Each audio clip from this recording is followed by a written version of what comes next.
बच्चों आज हम लोग पढ़ेंगे एनसीईआरटी की गणित कक्षा 9 में। ठीक, अध्याय 2 क्या दिया गया है? बहुपद, पॉलिनोमियल्स। आज इस अध्याय का, इस चैप्टर का हम लोग एक ओवरव्यू पढ़ेंगे और मतलब कि इस चैप्टर का इंट्रोडक्शन देखेंगे क्या दिया गया है। ठीक, यहाँ पे देखिए बच्चों, नीचे हमें कुछ इंपॉर्टेंट टॉपिक्स दी गई हैं। इन सभी टॉपिक्स के बारे में आज हम लोग डिटेल में डिस्कशन करेंगे। इससे क्या होगा कि जब भी आप उदाहरण, प्रश्नावली के प्रश्नों को हल करेंगे तो उनके जो भी कंसेप्ट होंगे वो आपको आसानी से समझ में आएंगे और आप उन प्रश्नों को जल्दी आसानी से हल कर पाएंगे। तो चलिए बच्चों, हम लोग स्टार्ट करते हैं। देखिए, हम लोग को दिया गया है, पहला टॉपिक है बहुपद। आज हम लोग इस चैप्टर अध्याय 2 में दिया है बहुपद। तो हम लोग जानेंगे कि बहुपद क्या होता है, बहुपद के कितने प्रकार के होते हैं और बहुपद में पद कौन कौन से होते हैं, बहुपद की घात कैसे ज्ञात की जाती है, बहुपद के शून्यक अर्थात हल क्या होते हैं, कोई बहुपद दिया गया है तो उसको कैसे हल किया जाता है। अगला टॉपिक दिया गया है शेषफल प्रमेय, रिमाइंडर थ्योरम। ठीक, शेषफल की मदद से हम शेषफल प्रमेय का प्रयोग हम कैसे करते हैं अपने कैलकुलेशन को आसान बनाने के लिए, इसका प्रयोग करके हम कैसे सॉल्व करते हैं। तीसरा नंबर दिया गया है गुणनखंड प्रमेय, फैक्टर थ्योरम। तो आज हम लोग पढ़ेंगे कि गुणनखंड क्या होता है, गुणनखंड प्रमेय के बारे में विस्तृत में डिस्कशन करेंगे। चौथा टॉपिक दिया गया है बीजीय सर्वसमीकरण, अलजेब्रिक आइडेंटिटी। तो बीजीय सर्वसमीकरण क्या होती हैं और इनकी मदद से हम अपने कैलकुलेशन को कैसे आसान बना सकते हैं, इसके बारे में डिटेल में डिस्कशन करेंगे। तो चलिए हम लोग स्टार्ट करते हैं। पहला टॉपिक दिया गया है बहुपद। तो बहुपद किसे कहते हैं? एक ऐसा बीजीय व्यंजक जिसमें चरों के घातांक केवल पूर्ण संख्या हों, उसे हम बहुपद कहते हैं। देखिए क्या बोल रहा है यहाँ पे, आपको नोट क्या करना है, चर। ठीक, एक ऐसा बीजीय व्यंजक जिसमें चर की घातांक जो है वह क्या होना चाहिए, केवल पूर्ण संख्या होनी चाहिए। तो बच्चों हम जानते हैं कि पूर्ण संख्या क्या होती है, 0, 1, 2, 3, 4, 5, इसी तरह से ये सभी धनात्मक संख्याएं पूर्ण संख्याएं कहलाती हैं। तो हमें बहुपद क्या होता है, जिस बीजीय व्यंजक में चर की घातांक पूर्ण संख्या हो, अर्थात चर x y z जो भी रहेगा उसकी घात पावर में, घात में यदि ये संख्या है तो हम बहुपद उसे कह सकते हैं। एग्जाम्पल के लिए दिया गया है 2x² + 3y। अब इसमें देखिए यह एक बहुपद है या फिर नहीं है। तो इस बीजीय व्यंजक में हम देख रहे हैं चर क्या है, x है और चर क्या है, y है। ठीक, यहाँ पे देखिए चर क्या है, x है और y है। अब यहाँ पे अचर पद क्या है, 2 है 3 है। अचर पद क्या है, 2 है 3 है। अब हमें इस बीजीय व्यंजक को चेक करना है कि यह बहुपद है या फिर नहीं है। तो बहुपद क्या होता है, चर की घातांक पूर्ण संख्या होनी चाहिए। तो चर क्या है, x और y। अब इनकी घात हम चेक करेंगे तो x की घात क्या है, 2 है, जो कि एक पूर्ण संख्या है। y की घात क्या है, कोई संख्या यहाँ पे नजर नहीं आ रही है, तो हम क्या मान लेंगे, 1। ठीक, तो इस प्रकार से y की पावर यहाँ पे क्या है, 1 है। अब 1 क्या है, पूर्ण संख्या है, इसलिए यह इस बीजीय व्यंजक के चरों की घात क्या है, पूर्ण संख्या है, अतः यह बीजीय व्यंजक एक बहुपद कहलाएगा। अब हम थोड़ा समझते हैं कि चर और अचर क्या होता है। इस बहुपद में देखिए चर क्या है, x और y, अचर क्या है, संख्यात्मक मान 2 और 3। तो चर राशि किसे कहते हैं, अचर राशि किसे कहते हैं? चर राशि, इसका मान एक समान नहीं रहता है। जो चर राशि होती है उसका मान एक समान नहीं रहता है, अर्थात बदलता रहता है, तो इसे हम चर राशि कहते हैं। चर राशि जैसे हम इनको A to Z ABCD के लेटर में रिप्रेजेंट करते हैं, मैक्सिमम x y z का प्रयोग करते हैं। ठीक, इसी प्रकार से अचर राशि क्या होती है, इसका मान सदैव समान रहता है, इसका मान हमेशा एक समान रहता है, बदलता नहीं है। जैसे इसको हम संख्यात्मक मान से दर्शाते हैं, 1, 2, 3, 4, इसी तरह से कोई भी संख्या ले सकते हैं, ऋणात्मक संख्या, धनात्मक संख्या, 0, परमेय वाली संख्या, दशमलव के रूप में संख्याएं। ठीक, तो इन्हें हम क्या बोलेंगे, अचर राशि। क्योंकि बच्चों देखिए ये संख्याएं आप कभी नहीं बदलेंगी। आप बचपन से, अगर आप लोग 2 भाई बहन हैं, 2 भाई हैं तो 2 भाई ही रहेंगे, 3 भाई थोड़ी हो जाएंगे, उन्हें 2 ही न काउंट करेंगे। इस प्रकार से ये संख्याएं कभी नहीं बदलती हैं। हम बचपन से जो 1, 2, 3, 4 जिस चीज़ को गिनते आ रहे हैं आज भी उसी चीज़ को हम वही गिनते हैं, ये बदलने वाली संख्याएं नहीं हैं। और चर राशि क्या होती है, इनका मान बदलता रहता है। जैसे मान लेते हैं 2x + 1 यहाँ पे बराबर 0 दिया है, तो देखिए 2 और 1 का मान तो कभी नहीं बदलेगा, लेकिन x का मान अलग अलग संक्रियाओं में बदल जाता है। देखिए यहाँ से x का मान क्या आएगा, 1 को हम पक्षांतरण करेंगे तो -1 होगा, और x के गुणा में क्या है 2, 2 को हम पक्षांतरण करेंगे इस साइड तो क्या होगा, बटे में होगा। इस प्रकार से देखिए x का मान क्या आ गया, -1/2। अब दूसरा हम ले लेते हैं x - 1 बराबर 0, तो यहाँ से देखिए x का मान क्या आएगा, 1 को हम पक्षांतरण करेंगे तो क्या हो जाएगा, 1 हो जाएगा। इस प्रकार से अलग अलग गणितीय संक्रियाओं में चर राशि का मान बदलता रहता है। अब अगला टॉपिक हम लोग देखेंगे क्या दिया गया है। और बच्चों बहुपद के हम कुछ उदाहरण और देख लेते हैं। जैसे पहला नंबर हमें दिया है 2x + 4। देखिए यह एक बहुपद है या नहीं, तो बहुपद हम जानते हैं क्या होता है, चर की घात क्या होनी चाहिए, पूर्ण संख्या होनी चाहिए। पूर्ण संख्या 0, 1, 2, 3, 4, 5 इसी तरह से आगे। तो इसमें चर क्या है, x है, और इसकी घात क्या है, कुछ नजर नहीं आ रही है, अर्थात 1 है, तो अतः यह क्या है, एक बहुपद है। इसी तरह से दूसरा नंबर हम ले लेते हैं।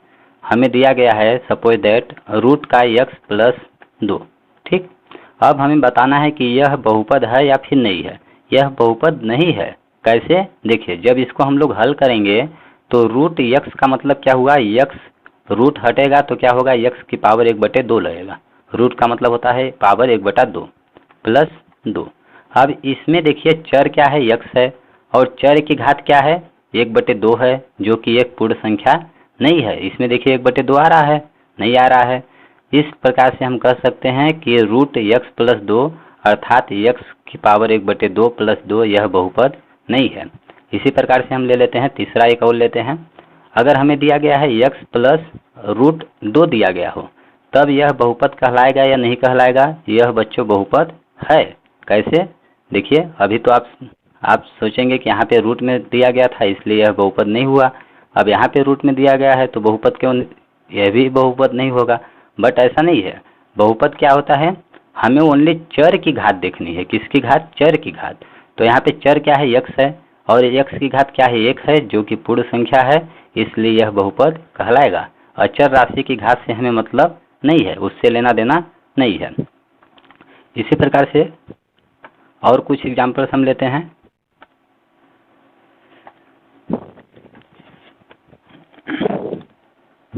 हमें सपोज दैट दिया गया है 3। अब हमें बताना है यह बहुपद है या नहीं है। तो बच्चों यह बहुपद है। यह कैसा बहुपद है, अचर बहुपद। अचर बहुपद। अचर बहुपद, अचर बहुपद क्या होता है, जिसमें चर की घात क्या होती है, 0 होती है। चर की घात क्या होती है, 0 होती है। तो देखिए 3 को हम क्या लिख सकते हैं, 3 × x की पावर 0। यहाँ देखिए चर क्या है, x है, और x की घात 0 है, इसलिए यह एक बहुपद है। जब इसको हम लोग हल करेंगे तो क्या आएगा, 3 x की पावर 0 का मान होता है 1, डाट का मतलब होता है गुणा, 3 × 3, देखिए क्या आएगा 3, अर्थात 3 को हम इस रूप में लिख सकते हैं। तो 3 इस प्रकार से कोई भी संख्या दी गई हो तो वह क्या कहलाता है, अचर बहुपद। इसी तरह से और अगर हमें दिया गया है 2/x की पावर 3, अब हमें बताना है कि यह व्यंजक बहुपद है या नहीं है। तो यह बहुपद नहीं है। क्यों, अब आप बोलेंगे यहाँ पे चर की घात तो पूर्ण संख्या है इसलिए यह बहुपद होना चाहिए, बट ऐसा नहीं है। जब इसको हम लोग हल करेंगे तो देखिए क्या आएगा, 2x की पावर 3 को जब हम ऊपर ले जाएंगे, अभी देखिए नीचे है, जब ऊपर ले जाएंगे तो क्या हो जाएगा, x की पावर -3 हो जाएगा, प्लस का क्या हो जाएगा, माइनस हो जाएगा। अब देखिए चर की घात क्या है, -3 है, जो कि पूर्ण संख्या नहीं है, ऋणात्मक संख्या है, इसलिए यह बहुपद नहीं कहलाएगा। इसी प्रकार से और हम कुछ उदाहरण लेते हैं। अगर हमें दिया गया है 5/x की पावर -3, अब देखिए यह बहुपद है या नहीं है, यह बहुपद है। अब यहाँ पे चर की घात आप देखेंगे -3 है, जो कि पूर्ण संख्या नहीं है, इसलिए आप बोलेंगे बहुपद ये तो नहीं कहलाएगा, बट ऐसा नहीं है।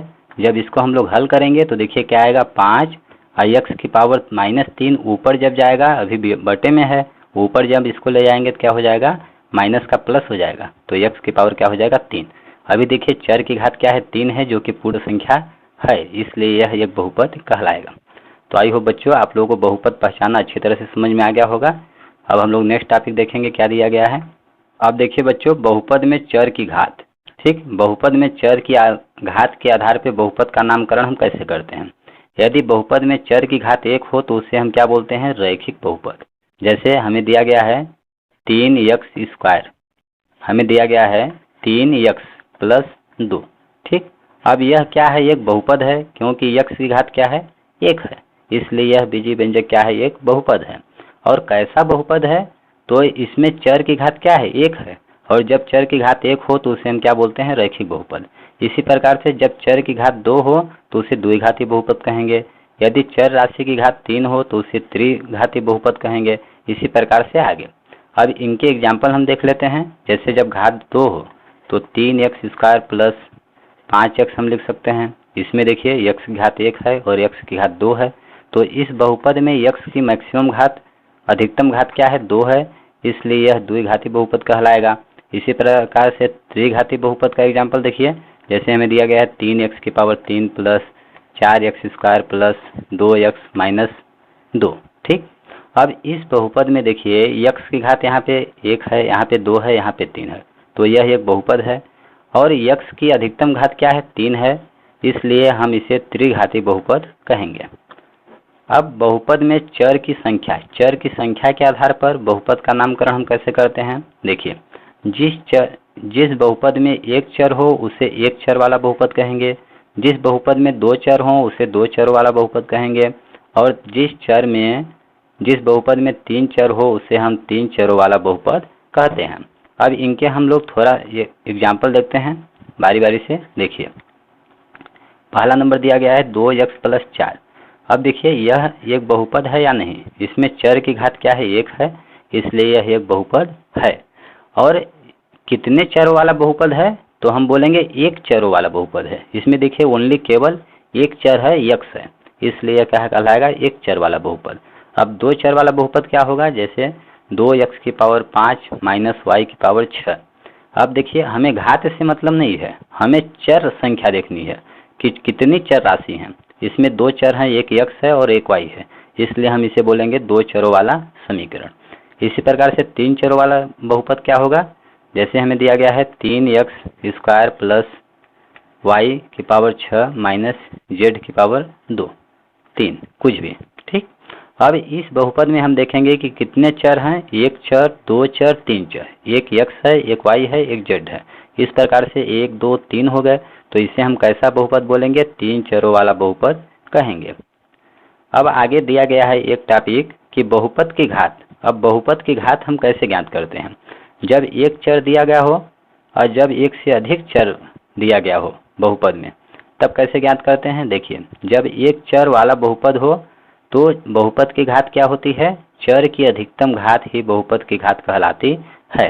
जैसे हमें दिया गया है 3x⁵ - 4x² + 6। ठीक, अब इस बहुपद में हम देखेंगे चर की अधिकतम घात क्या है। चर की घात यहाँ पे देखिए 2 है, यहाँ पे चर अर्थात x की घात क्या है, 5 है।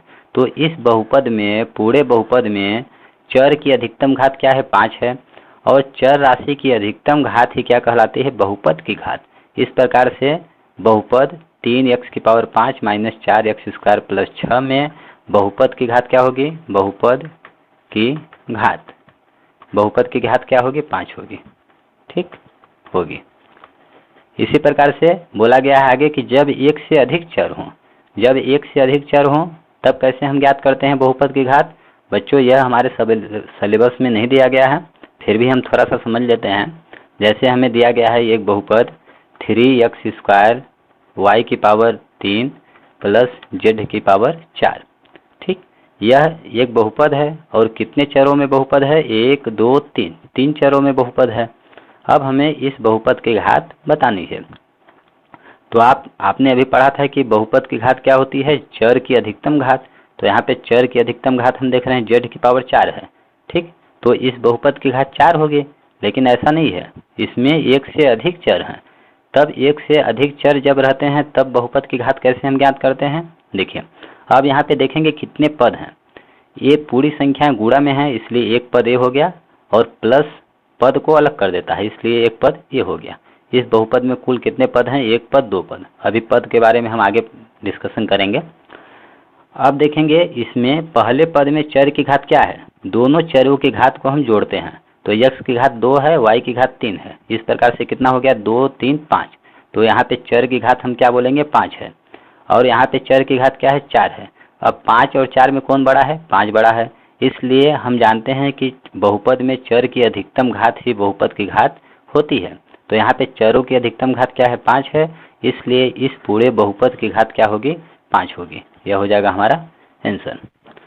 अब चलिए बच्चों नेक्स्ट टॉपिक हम लोग देखेंगे, बहुपद के पद। ठीक, यदि हमें एक बहुपद दिया गया है तो पदों की संख्या के आधार पर हम बहुपद का नामकरण कैसे करते हैं। सबसे पहले समझते हैं कि बहुपद का पद क्या होता है। जैसे हमें यहाँ पे दिया गया है 3x² प्लस 2x प्लस 1, ठीक, इतना हमें दिया गया है। अब हम इस व्यंजक को चेक करेंगे कि बहुपद है या नहीं। तो बहुपद क्या होता है, चर की घात पूर्ण संख्या होनी चाहिए। यहाँ पे चर x है, x की घात यहाँ पर 1 है, और यहाँ पे x की घात क्या है, 2 है। इस प्रकार से 2 और 1 पूर्ण संख्या हैं, तो हम कह सकते हैं यह एक क्या है, बहुपद है। अब इस बहुपद में हम देखेंगे कितने पद हैं। तो बच्चों जब प्लस और माइनस का चिन्ह आ जाए तो यहाँ से पद क्या होता है, अलग हो जाता है, पद अलग अलग हो जाता है। और जब गुणा और भाग का चिन्ह दिया होगा तो यहाँ पद क्या होता है, एक पद, इसको क्या बोलते हैं, एक पद हम मानते हैं। ठीक, अब इस चीज को हम समझते हैं। यहाँ पे देखिए तो क्या दिया गया है, 3x², अर्थात क्या है, 3 गुणा x²। तो जब गुणा आता है तो उसको हम क्या बोलते हैं, उसको एक पद मानते हैं। इस प्रकार से 3x² एक पद हुआ। अब यहाँ पे प्लस आ गया, जब प्लस आ जाता है तो वहाँ से पद अलग हो जाता है, इसलिए यह पद अलग हो गया। इस प्लस आ गया इसलिए यह पद अलग हो गया, और इधर का पद अलग हो गया। अब यहाँ पे प्लस आ गया, यहाँ पे हम माइनस भी ले सकते हैं। ठीक, माइनस आ गया तो यहाँ से पद अलग हो गया। इस प्रकार से इस बहुपद में 1 2 3 पद हुए। ठीक, यदि आपको दिया है 2 गुणा x², अब इसमें पूछा जाए कितने पद हैं, तो जब गुणा रहता है तो उसको हम क्या मानते हैं, एक पद, इसलिए क्या है, एक पद कहलाएगा। अगर हमें दिया गया है x² बटे x, अब यह कितना पद है, इसमें कितने पद हैं, एक पद है। ये बटा का मतलब होता है भाग, जब भाग दिया गया हो तो उसको हम एक पद मानते हैं। तो इस बहुपद में कितना पद है, एक पद है। तो आई होप बच्चों आप लोगों को पद समझ में आ गया होगा। अब क्या बोला गया है कि जिस बहुपद में पदों की संख्या 1 हो उससे हम एक पदी बहुपद कहेंगे, जिसमें पदों की संख्या 2 हो द्विपदी बहुपद कहेंगे, और जिसमें पदों की संख्या 3 हो उसे त्रिपदी बहुपद कहते हैं। अब 3 या 3 से अधिक, यदि 3 बहुपद में पदों की संख्या 3 या 3 से अधिक है तो उसको हम इस प्रकार से आगे न चतुर्थ पद, पंचपदी बहुपद ऐसा न बोल के हम डायरेक्ट बोलते हैं बहुपद। बहु मतलब होता है, बहु मतलब अनेक, पद मतलब पद। जिस बहुपद में अनेक पद हों उसे हम एक नाम दे देते हैं बहुपद। ठीक, इस प्रकार से जिसमें 3 से अधिक पद आएंगे, 3 या 3 से अधिक पद आएंगे, उनको हम क्या बोलेंगे, बहुपद कहेंगे।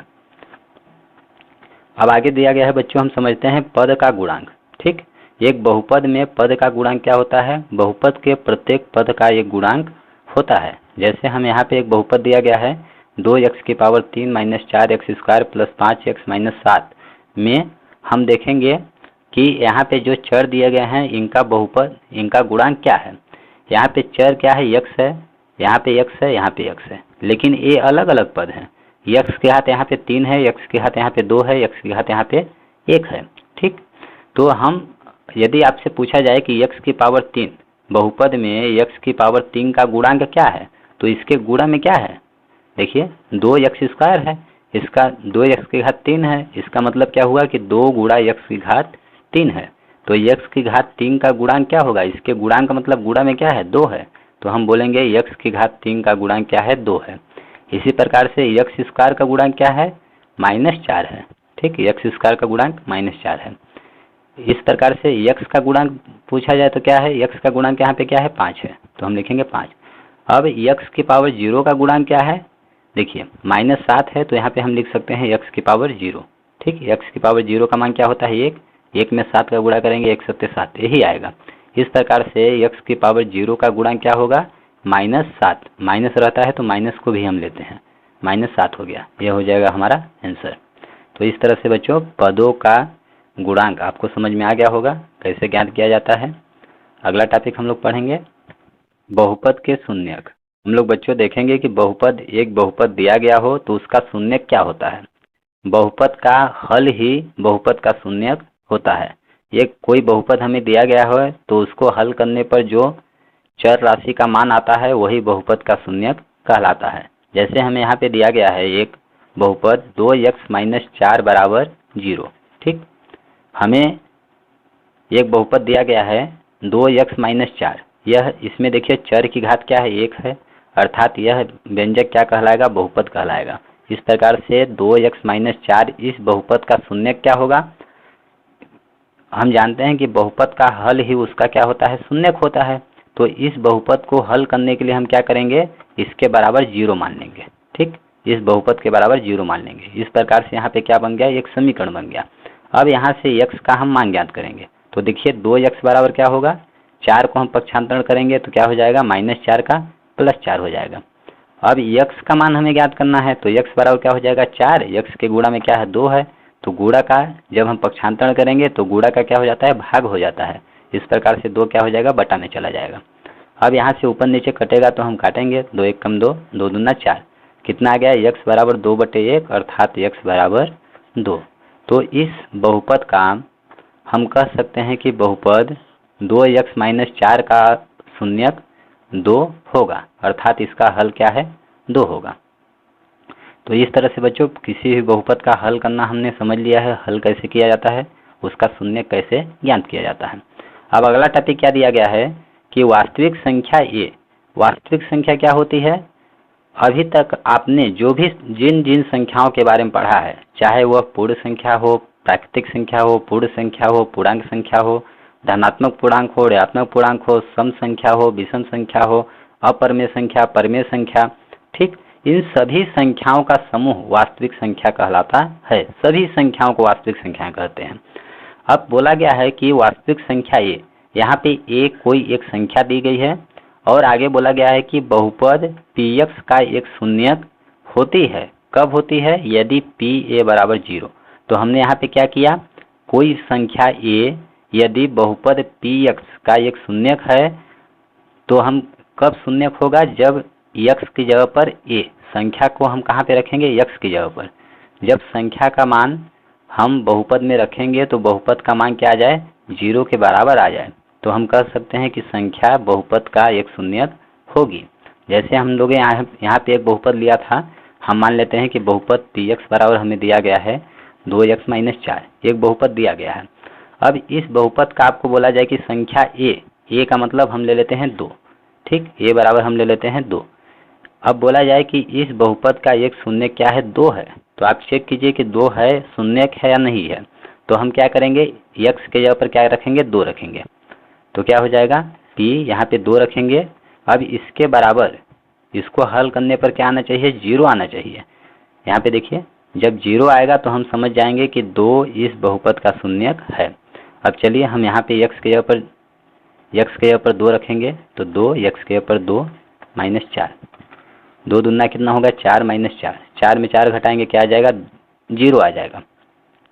इस प्रकार से बच्चों देखिए इस बहुपद में जब हमने x का मान 2 रखा, x के स्थान पे 2 रखा, अब इसको हल किया तो बहुपद का मान क्या आ गया, 0 आ गया। अतः हम कह सकते हैं कि जो संख्या 2 है इस बहुपद का एक शून्यक है, जो कि यहाँ पे हमने ज्ञात किया था। अब अगला टॉपिक क्या दिया गया है, बहुपद px का शून्यक ज्ञात करने का अर्थ है बहुपद समीकरण px बराबर 0 को हल करना। मतलब यही है कि यदि किसी बहुपद का हमें शून्य ज्ञात करना है तो उसका मतलब क्या है, उसके बराबर हम लोग क्या मान लेंगे, 0 मान लेंगे। अब 0 मान के हल करेंगे तो यह चर राशि का जो मान आएगा वही बहुपद का हल या फिर शून्यक कहलाएगा। अब बच्चों अगला टॉपिक हम लोग पढ़ेंगे, क्या दिया गया है, शेषफल प्रमेय। हम लोग शेषफल प्रमेय पढ़ेंगे, क्या होता है देखिए, यदि px और gx ऐसे दो बहुपद दिए गए हों कि px की घात जो है gx की घात से बड़ी हो या फिर नीचे लाइन का मतलब क्या है, बराबर। px की जो घात है, px की घात बड़ी हो या फिर बराबर हो किसके, gx की घात से, और gx जो बहुपद gx दिया गया है वह 0 के बराबर न हो, तो हम ऐसे बहुपद qx और rx ज्ञात कर सकते हैं जिससे कि पी एक्स बराबर Q X into G X plus R X होता है। अर्थात भाज्य बराबर क्या होता है, भाजक गुणे भागफल प्लस शेषफल, जहाँ भाज्य क्या है पी एक्स है, भाजक क्या है क्यू एक्स है, भागफल क्या है जी एक्स है और शेषफल क्या है आर एक्स है। आर एक्स मतलब एक बहुपद। ठीक, अब बच्चों इसको समझने के लिए हम एक संख्यात्मक मान लेते हैं, एक बहुपद लेते हैं पी एक्स के जगह पर हम एक बहुपद लेते हैं एक्स स्क्वायर प्लस 2। ठीक, और जी एक्स के स्थान पे हम एक बहुपद लेते हैं एक्स प्लस 1। ठीक, अब इस बहुपद से हम इस बहुपद को भाग करेंगे। ठीक, तो चलिए हम यहाँ पे हम देख रहे हैं कि पी एक्स की जो घात है 2 है और जी एक्स में बहुपद की घात क्या है, एक्स की घात 1 है। तो 1 से घात इसकी क्या है, बहुपद जी एक्स की घात से पी एक्स की घात क्या है, बड़ी है, और हम बराबर भी ले सकते हैं, कोई दिक्कत नहीं। और जहाँ जी एक्स बराबर 0 नहीं है, जी एक्स का मान क्या है एक्स प्लस 1, यह 0 के बराबर नहीं है। अब इनका आपस में हम भाग करेंगे, तो चलिए हम भाग करते हैं एक्स प्लस 1 भाग में एक्स स्क्वायर प्लस 2। अब भाग करने के लिए हम क्या करेंगे, देखिए एक्स दो बहुपदों का भाग करने के लिए हम पहले पद को भाग करते हैं। इसका एक्स स्क्वायर दिया गया है, यहाँ पे एक्स है तो एक्स स्क्वायर बटा एक्स लिखिए। एक्स स्क्वायर का मतलब होता है एक्स गुणा एक्स 2 बार बटा एक्स। अब एक एक्स ऊपर नीचे कैंसिल होगा तो क्या बचेगा एक्स, जो कि हम यहाँ पे रखेंगे। एक्स का गुणा एक्स में अब करेंगे क्या होगा, एक्स स्क्वायर होगा। यहाँ पे घात 1 है, यहाँ पे घात 1 है, तो एक कितना हो जाएगा 2 हो जाएगा। अब एक्स का गुणा जब हम प्लस 1 में करेंगे तो क्या हो जाएगा प्लस एक्स हो जाएगा। ठीक, अब इनका चिन्ह हम बदल देंगे, माइनस हो जाएगा, ये भी माइनस हो जाएगा। अब ये दोनों कैंसिल हो जाएंगे।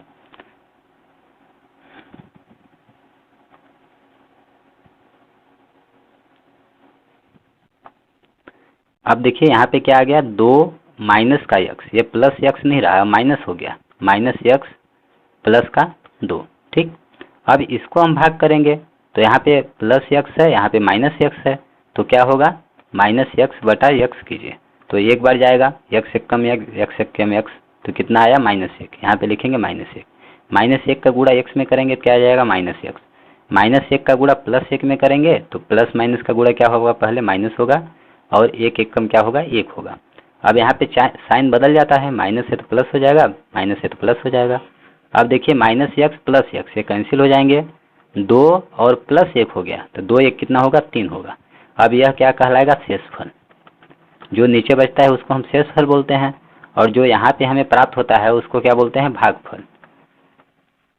और बच्चों जिस से हम भाग देते हैं उसको बोलते हैं भाजक, और जिस पद को हम विभाजित करते हैं उसको क्या बोलते हैं भाज्य।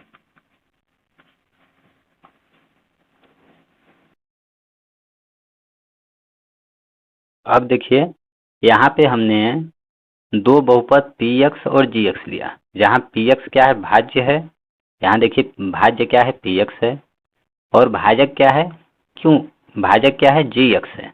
ठीक, यहाँ पे हमारा इसको इस साइड हमने लिख दिया है, भाजक जी एक्स है और क्यू एक्स क्या है मेरा भागफल है। ठीक,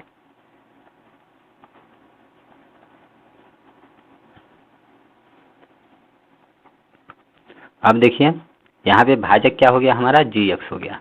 जब पी एक्स को जी एक्स से हमने भाग किया तो हमें दो बहुपद और प्राप्त हुए, क्या क्या, एक भागफल प्राप्त हुआ जिसे हम बोलते हैं कोशंट क्यू एक्स। ठीक, यह एक बहुपद प्राप्त हुआ, और एक शेषफल प्राप्त हुआ अर्थात रिमाइंडर आर एक्स, इसको हम बोलेंगे आर एक्स बहुपद। तो यहाँ पे क्या प्राप्त हुआ 3 क्या है एक अचर बहुपद है।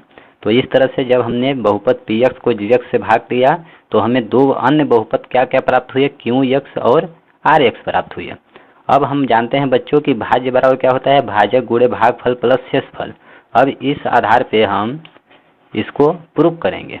ठीक, तो चलिए हम देखते हैं कि भाज्य बराबर अर्थात भाज्य क्या है पी एक्स, तो पी एक्स बराबर क्या होता है भाजक अर्थात क्या है जी एक्स है, भाजक गुणे भागफल क्या है क्यू एक्स है, प्लस शेषफल क्या है आर एक्स है। अब इनका मान रख के हम देखते हैं कि हमारा समीकरण बैलेंस होता है या नहीं होता है। तो हमें क्या दिया है, भाज्य बराबर एक्स स्क्वायर प्लस 2, ठीक, बराबर भाजक क्या दिया है, एक्स प्लस 1 इंटू क्यों, अब क्या दिया गया है, क्यों एक्स अर्थात भागफल, भागफल क्या दिया गया है, एक्स माइनस 1 दिया गया है, प्लस आर एक्स क्या है, शेषफल 3 है। अब इसको हम हल करेंगे, एक्स प्लस 1 एक्स माइनस 1 है। बच्चों हम जानते हैं ए प्लस बी इंटू ए माइनस बी बराबर क्या होता है, ए स्क्वायर माइनस बी स्क्वायर। तो यहाँ ए के जगह पर क्या है एक्स, तो एक्स का स्क्वायर हो जाएगा, माइनस बी स्क्वायर, बी के जगह पर 1 है तो 1 का स्क्वायर 1 हो जाएगा, प्लस 3। अब इसको हल करेंगे तो एक्स स्क्वायर प्लस 1 माइनस 1 में प्लस 3 जोड़ेंगे, अर्थात एक संख्या जब माइनस हो एक संख्या प्लस हो तो हम घटाते हैं, 3 में 1 घटाएंगे क्या हो जाएगा, 2 हो जाएगा। और बड़ी संख्या का चिन्ह लगाते हैं, बड़ी संख्या 3 है, इसका चिन्ह प्लस है इसलिए प्लस 2 होगा। तो देखिए जब हमने पी एक्स बराबर हमें क्या दिया गया है, एक्स स्क्वायर प्लस 2, अब पी एक्स के बराबर हम जानते हैं इतना होता है, इसको जब हमने हल किया तो देखिए पी एक्स के बराबर हमें मान प्राप्त हो गया। अतः हम कह सकते हैं कि भाज्य बराबर भाजक गुणे भागफल प्लस शेषफल होता है। इस प्रकार से बच्चों शेषफल पर में आपको समझ में आ गया होगा। चलिए अब नेक्स्ट टॉपिक हम लोग देखेंगे क्या दिया गया है। अगला हमें दिया गया है गुणनखंड प्रमेय, ठीक। तो गुणनखंड क्या होता है, देखिए हम यहाँ पे गुणनखंड प्रमेय बहुपदों का समझते हैं। गुणनखंड कैसे ज्ञात करते हैं, पहला टॉपिक अगर हमें दिया गया है, एक हमें बहुपद दिया गया है, यदि बहुपद पी एक्स की घात n, इसकी घात जो है n बड़ी हो या फिर बराबर हो 1 के, इस टाइप वाला एक बहुपद हो और ये क्या है, कोई वास्तविक संख्या है, तो हम कह सकते हैं पहला number x minus A P x का एक गुणनखंड होता है यदि पी ए बराबर 0 हो। कहने का मतलब ये है कि x माइनस ए हमें एक कोई बहुपद दिया गया है और एक बहुपद है पी एक्स, ठीक। पी एक्स हमें एक बहुपद दिया गया है और पूछा गया है कि पी एक्स का एक गुणनखंड x माइनस ए कब होगा, जब यहाँ से x माइनस ए बराबर हम 0 यदि मान लेते हैं तो x बराबर क्या होगा, x का मान ज्ञात कीजिए, ए को इधर पक्षांतरण करेंगे तो क्या हो जाएगा, माइनस ए का प्लस ए अर्थात ए। तो देखिए यहाँ से x माइनस ए बराबर 0 लेंगे तो x का मान क्या आएगा, ए आएगा। अब इस बहुपद का एक गुणनखंड x माइनस ए कब होगा, जब यहाँ से x का मान इस बहुपद में रखने पर, बहुपद में देखिए x का मान हमने क्या रख दिया, ए रख दिया, रखने पर बहुपद का मान 0 आ जाए तो हम कह सकते हैं कि x माइनस ए बहुपद पी एक्स का एक गुणनखंड है। संख्या लेके हम समझते हैं, जैसे हमें बहुपद दिया गया है पी एक्स बराबर 2x माइनस 4 और हमें यहाँ पे x इसका एक गुणनखंड x माइनस 2 दिया गया है। अब आपको चेक करना है कि x माइनस 2 इसका गुणनखंड है या नहीं, तो हम क्या करेंगे, x माइनस 2 को हल करेंगे, बराबर 0 मान लेंगे तो यहाँ से x बराबर क्या आ जाएगा, 2 आ जाएगा। अब इस x के मान को हम इस बहुपद में रखेंगे, यदि बहुपद में रखने पर बहुपद का मान 0 आ गया तो हम बोल सकते हैं कि x माइनस 2 इस बहुपद का एक गुणनखंड है। जैसे यहाँ पे p x के जगह पर हम 2 रखेंगे, बराबर यहाँ पे x के जगह पर 2 रखेंगे माइनस 4। अब इसको हल कीजिए, 2 दूना 4 होगा, माइनस 4, 4 में 4 घटाएंगे 0। तो देखिए इस बहुपद में जब हमने x का मान 2 लिया तो p 2 बराबर कितना आ गया, 0 आ गया, अर्थात बहुपद का मान क्या आ गया, 0 आ गया। तो हम कह सकते हैं कि x माइनस 2 इस बहुपद का एक गुणनखंड है, ठीक। अब दूसरा टॉपिक इसी का अपोजिट दिया गया है कि पी ए बराबर 0 होता है यदि x minus A P x का एक गुणनखंड हो, ठीक। यहाँ पे देखिए x के जगह पर क्या है, a है, यहाँ पे एक बहुपद पी एक्स बराबर 0 पी एक्स दिया गया है और x के जगह पर हमने जब a पुट किया तो बहुपद का मान क्या आ गया, 0 आ गया। तो हम कह सकते हैं कि ऐसा कब होता है, जब यहाँ पे x बराबर हमने क्या रखा है, a रखा है। अब a को हम बराबर के पहले लाएंगे तो क्या हो जाएगा, प्लस है तो माइनस हो जाएगा, माइनस a बराबर 0। जब x ऐसा कब होता है, जब x माइनस ए बहुपद पी एक्स का एक गुणनखंड होता हो, ठीक। तो इस तरह से बच्चों गुणनखंड प्रमेय आपको समझ में आ गया होगा। अब आगे देखते हैं, एक टॉपिक और बचा है हमारा, क्या दिया गया है, देखिए उपयोगी बीजगणितीय सर्वसमीकाएं। बच्चों यहाँ पे हमें कुछ बीजगणितीय सर्वसमीकाएं दी गई हैं, इन सर्वसमीकाओं की मदद से हम अपने कैलकुलेशन को आसान बना सकते हैं, हल कर सकते हैं। देखिए पहली सर्वसमीकरण क्या दी गई है, x प्लस वाई का होल स्क्वायर बराबर X square plus 2ab plus Y square होता है। ठीक, इसको चलिए हम लोग प्रूव करते हैं, देखते हैं कैसे होता है। जैसे हम x के जगह पर आप कोई मान ले लीजिए 2 और y के जगह पर कोई मान ले लीजिए 3। ठीक, अब हम 2 प्लस 3 का हमें होल स्क्वायर ज्ञात करना है। तो सूत्र में हम जानते हैं क्या होता है, एक्स स्क्वायर अर्थात 2 का स्क्वायर प्लस 2ab, 2 x के जगह पर हम रखेंगे 2 और b का मान y का मान क्या है 3 है तो 3 रखेंगे प्लस वाई स्क्वायर होता है, y का मान क्या है 3 है, 3 का स्क्वायर बराबर 2 का स्क्वायर क्या होगा 4 प्लस इनका आपस में गुणा करेंगे, 2 दूना 4, 2 3 6, कोष्टक खुलेगा तो गुणा होगा, 2 दूना 4, 4 3 12 प्लस 3 का स्क्वायर क्या होगा 9। अब इनको हम जोड़ेंगे कितना होगा 4 12 16, 16 में 9 जोड़ेंगे क्या आएगा 25। इस प्रकार से 2 प्लस 3 का स्क्वायर कितना होगा 25, या इसको हम डायरेक्ट कर सकते हैं 2 प्लस 3 कितना होता है 5, 5 का स्क्वायर कितना होता है 25 होता है। तो इस तरह से बच्चों हमारा प्रूफ हो गया कि सर्वसमीकरण इतना बराबर इतना होता है। इसी तरह से हम यहाँ पे नीचे कुछ सर्वसमीकरणाएं दी गई हैं, आप इनको स्क्रीनशॉट लीजिए, इनको आपको रिमाइंड रखना है, याद रखना है।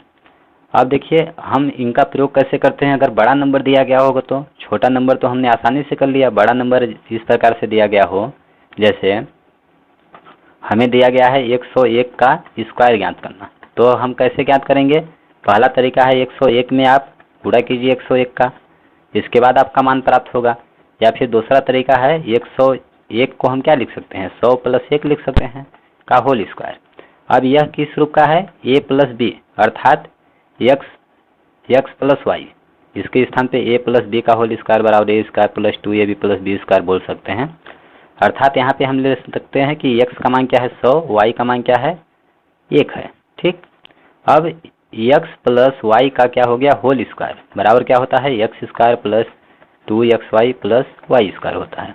अब इसके आधार पे हम इसको खोलेंगे तो क्या हो जाएगा मेरा एक्स स्क्वायर अर्थात x के जगह पर क्या है 100 है और y के जगह पर 1 है, इनका मान रखेंगे 100 का स्क्वायर प्लस 2 x के जगह पर 100 इंटू वाई के स्थान पे 1 प्लस वाई स्क्वायर अर्थात 1 का स्क्वायर। अब इनको हल कीजिए, 100 का स्क्वायर कितना हो जाएगा 2 जीरो है तो 4 जीरो हो जाएगा प्लस, अब इनका गुणा करेंगे कोष्टक खुलेगा तो 2 का गुणा 100 में करेंगे 200 हो जाएगा, 200 का गुणा 1 में करेंगे 200 प्लस 1 का स्क्वायर 1। अब इनको जोड़िए, इकाई इकाई वाला अंक जोड़ेंगे, पहले 1 है 0 है 0 है तो 1 आ जाएगा, इसका दूसरा अंक नहीं है, दूसरा अंक इसका 0 है, दूसरा अंक इसका 0 है तो 0 आ गया, तीसरा अंक इसका 2 है, तीसरा अंक इसका 0 है तो 2 आएगा, चौथा अंक इसका 0 है, पांचवा अंक इसका 1 है। इस प्रकार से आ गया 10,201, ये हो जाएगा हमारा आंसर। आप गुणा करेंगे तो भी यही आएगा, गुणा करके चेक कर सकते हैं, एक एक कम 1 आ जाएगा 0 1 आ जाएगा, फिर एक अंक हम क्रॉस करेंगे 0 का इनमें सब में गुणा करेंगे तो 0 0 0 आ जाएगा, फिर 2 अंक हम क्रॉस करेंगे 1 का इनमें गुणा करेंगे तो 1 0 1 आ जाएगा। अब इनको आप जोड़िए तो 1 आ गया 0 आ गया, यहाँ 2 आ गया 0 आ गया 1 आ गया, 10,201 आया यहाँ पे, जो कि हमें प्राप्त हो गया है। तो बच्चों आपको अभी लगा होगा कि यह तो मल्टीप्लाई यहाँ पे करना आसान है, फिर इसकी क्या ज़रूरत है, लेकिन ऐसा नहीं है। जब बड़ी बड़ी संख्याएं आती हैं तो इसकी मदद से हम अपने कैलकुलेशन को फास्ट जल्दी कर लेते हैं। तो आई होप बच्चों इस चैप्टर में जितने भी इम्पोर्टेंट टॉपिक्स दी गई हैं हमने सबका डिस्कशन कर लिया है, और आई होप आप लोग को समझ में आ गया होगा अच्छी तरह से। यदि किसी भी टॉपिक्स में कोई कन्फ्यूजन है तो आप कमेंट बॉक्स में लिखकर हमसे पूछ सकते हैं, हम रिप्लाई अवश्य देंगे। धन्यवाद दोस्तों, जय हिंद जय भारत।